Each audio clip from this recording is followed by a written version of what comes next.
Welcome back to the studio.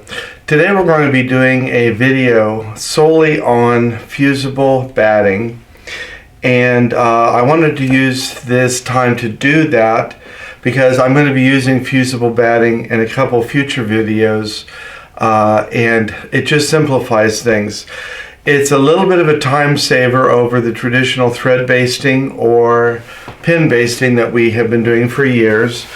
If we eliminate the pin basting from the process, makes it a little easier to sew. A lot of times when you're using a domestic machine and you've pin basted, the pins can catch on all kinds of things in and around the sewing machine and the sewing cabinet, which will interrupt the flow of your quilting. One of the other options for doing basting was like a 505 temporary spray adhesive. The problem with 505 in some cases is that it's temporary. So if you go ahead and take the time to lay out your quilt, your backing, and your top, and you spray baste, you have to basically do all of the work on that project all at once within a few hours. Because the spray is temporary, as it was designed to be, it's going to evaporate. So if you put it down to go to lunch and come back, your project is no longer basted together. So we're going to be working with Hobbs Heirloom Fusible batting today. The batting is about 1/8 of an inch thick. It is good for both light and dark quilts, and it can be quilted up to 4 inches apart, which is a pretty good average quilting space. And what we're going to be working with today is this Urban Sticks quilt that we did in a video last year, which is still posted both on YouTube and on the Urban Elements Facebook page. So I'm going to go ahead and work with this. Basically, I have my backing fabric, which is a batik. Nice thing about this is there's no right or wrong side. And I have my quilt top all ready to go. This is really designed as a teaching tool for beginning quilters or for younger quilters. Used to do this with a kids camp. And we're going to use the Hobbs Heirloom Fusible batting. Now the batting has a heat activated fusible web on both sides of the batting. So we could go ahead and layer all three pieces, the backing, the fusible batting, and the top, and then heat set that with the iron. I'm not going to be using any moisture today because I don't want to damage the fusible. This is a water-soluble fusible product. So once you are finished with your quilting, you can go ahead and wash your quilt, and all of that fusible element will wash away. It's completely water-soluble. I don't think the steam would actually wash it all away, but I don't want it to get hit with moisture and have it lessen the effect of the fusibility of the batting. So as I said, it's got both sides are fusible, and it only comes in a couple different sizes. This is a crib size. Let me see if I can see it without my glasses. 45 by 60, which will be perfect for this project. There's also a queen size of this available, which I believe is 90 by 108. And I also believe that you could buy it on the roll, queen size. So I'm going to go ahead and get this stretched out. I may let it relax for a little bit. Try and get some of the wrinkles out. As I said, because this has water-soluble adhesive on both sides of the batting, this is certainly not something you would ever pre-wash. But I never pre-wash batting to begin with. But I want to make that clear. You would not pre-wash this. And we're just going to take our time and get this opened up, let it relax a little bit, and we're just going to do one portion at a time with getting this on the quilt as much as we can fit on the top of the ironing board at a time. We're going to be pressing, not ironing. And I'm going to go ahead and get this layered, and we'll show you how easy it is. If I fold this back, you can see that I have my backing laid flat on the ironing table. I just saw a piece of lint I want to get off. I have freshly ironed my backing so that it's nice and crisp. There's no wrinkles in there. And I'm going to lay on top the fusible batting. I'm going to try and get as much of the little creases out as possible. And then I'm going to lay on top my quilt top. Now the batting is going to be a little bit bigger than what my quilt top is, so I'm going to get that right up to the edge, and I think I'm going to be trimming off these pieces as I go down.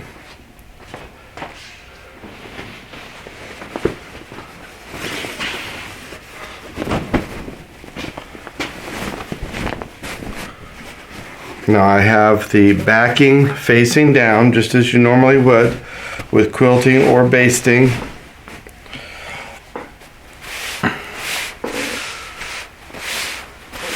I've got this all nice and smooth. I can feel that there's no wrinkles in the batting.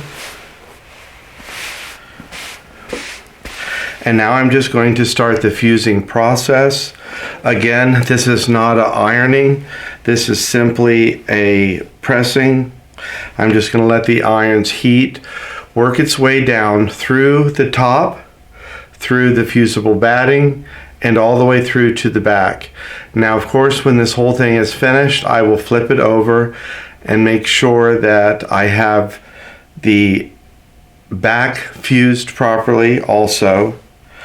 As soon as the quilting is finished, you could go ahead and put the binding on and then wash this, and all of that fusible element of the batting will remain and will give a very nice supple feeling to the quilt. They say this could be hand quilted. If you wanted to try it, I would test it on a small portion, and it could also be used for any kind of machine quilting. After you've held it in place a little bit, you could just pull on the top a little bit, and you can see that the top is clearly fused, but it haven't gotten through to the back yet. So we'll just continue on this process until we have the entire section fused. If you wanted to, you could use a Teflon pressing sheet over top of the edges, which I think I'm going to pull one out, just to keep any of the fusible material off the iron.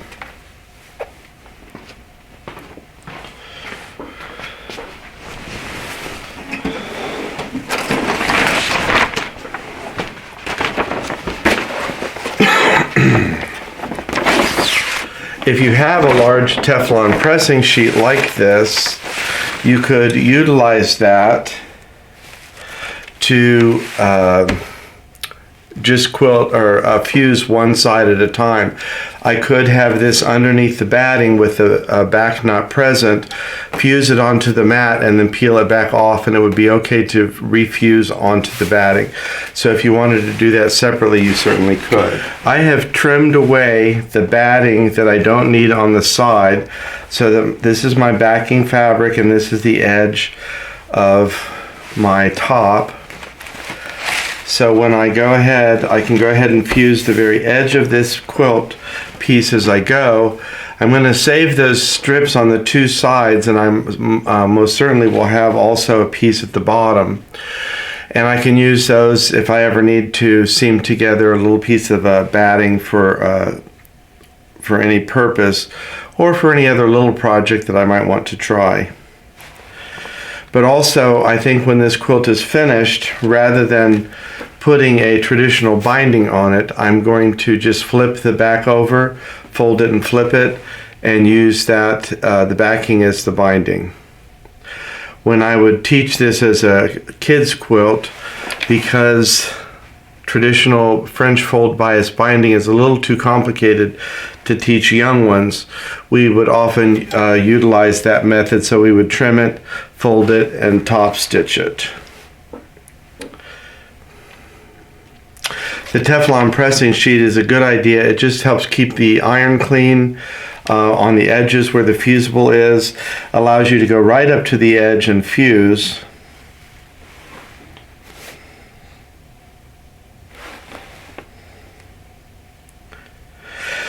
So this will be a quick process of getting this pressed in place. And after we get this pressed in place, we'll go ahead and shift the quilt up until we have the whole quilt fused and ready for quilting.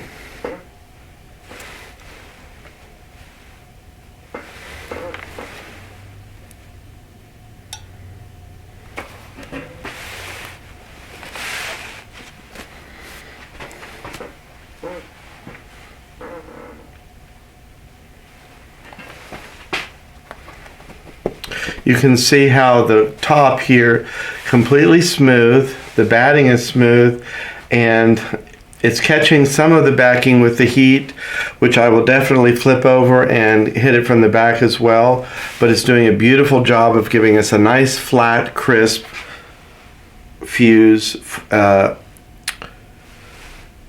basting. So this would be a perfect surface to try all kinds of different quilting techniques on. There won't be any pins to catch. There won't be any basting threads to catch on anything.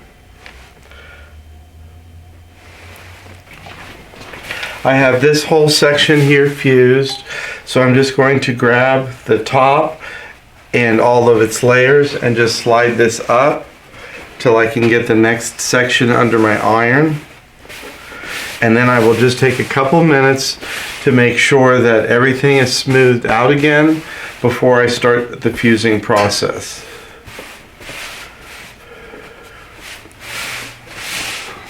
I'm going to come around to the other side and flip it up, make sure the backing is smooth, the batting, and then continue on with the fusing process.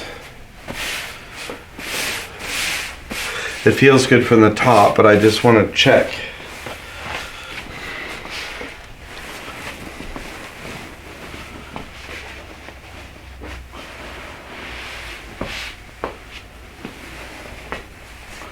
I know I'm standing right in the way of the camera, but when you're working solo, sometimes that's what you get.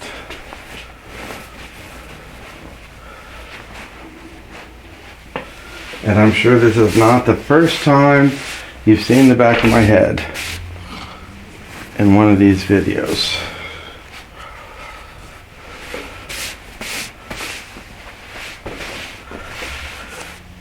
And again, before I start, I'm just going to go down, and I'm doing this mostly because I know I want to flip over the edges of the quilt, and I won't be able to do that if there's batting in the way.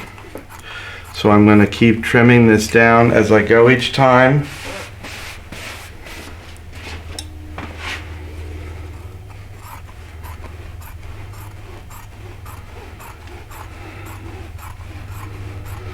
I seem to do best if I just do things in a methodical way. Sometimes it is hard in doing the videos. I get distracted by my focus. But what do they say? Slow and steady wins the race. So now I can start fusing again.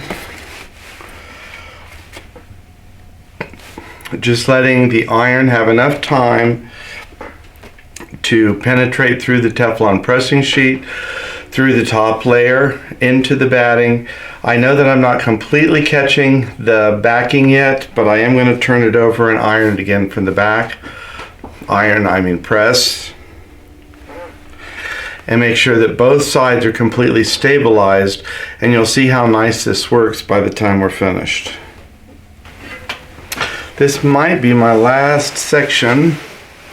Yep, looks like. So again, I'm just going to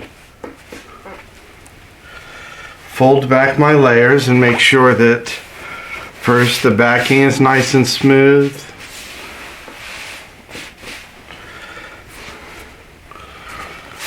Get the batting nice and smooth. And some of this is going to be cut off again because it's more than what I need. And I don't want the batting on the edges.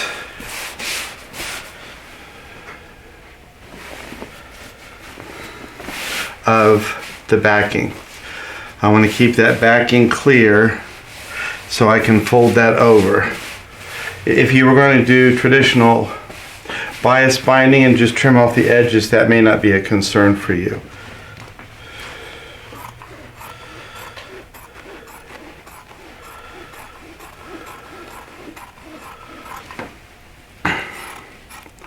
I'm just going to put these in a Ziploc bag labeled Fusible batting. Never know when you might need a little strip. I can't even imagine at the moment what I would need it for, but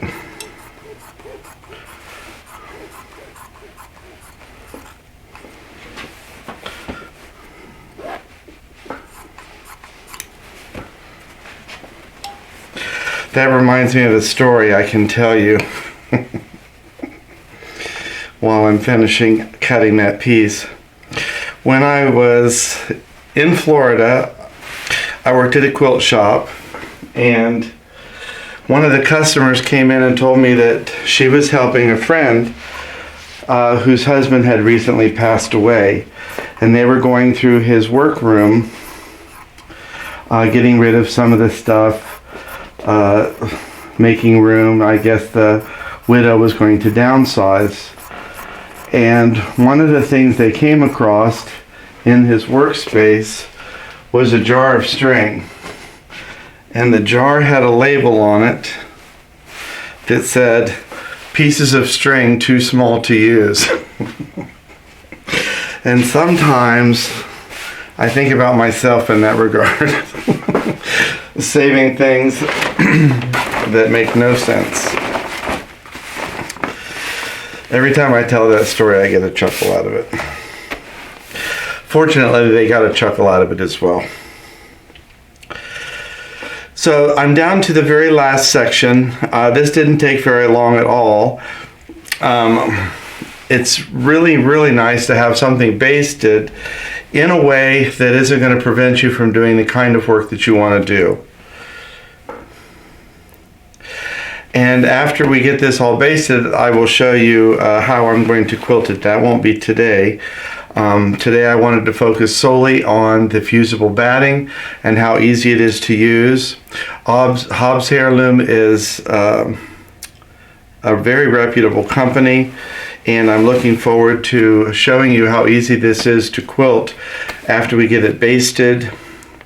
This could be used for all kinds of projects, not just quilting. It could be for garments, a jacket, some kind of a bag or purse.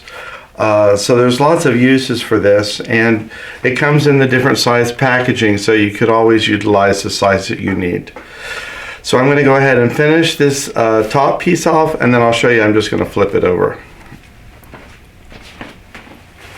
At this point, I have the entire top fused. It's fused really nicely. It gives a very crisp look to the quilt.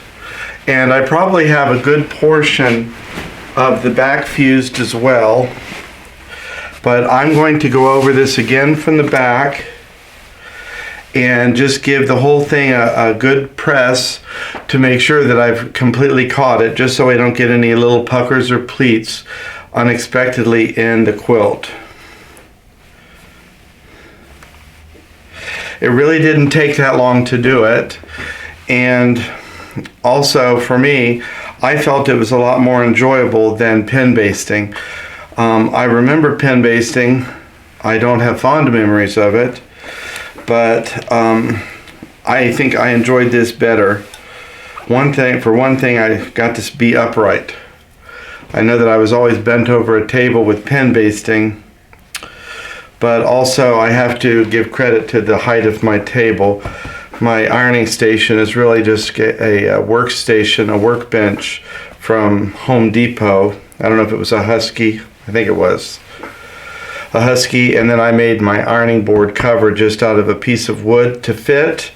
I got one of the thick wool pads, ironing pads that they sell, and I just covered that. So I'm going to go ahead and continue ironing the back, and I'll show you the amazing look of this well, it's a basted quilt, it's pre-quilted, and we'll show you what this looks like in just a second. And just like that, the fusing process is finished. I think what I like the most about this process is how flat and crisp the project is ready to go under the quilting machine, the domestic sewing machine in this case. I know sometimes when I am pin basting, I get a lot of little micro wrinkles all around the quilt as I'm putting the pins through, and sometimes snagging the fabric with a pen that may be dull or rusted. This is leaving the quilt top and backing and batting really smooth because it uses the iron as part of the process. And so this is ready to go with my next step, which will be quilting. So I want to thank you for stopping in the studio today and learning a little bit about the fusible batting. This is not a product that we sell at Urban Elements, but it is a product that I like.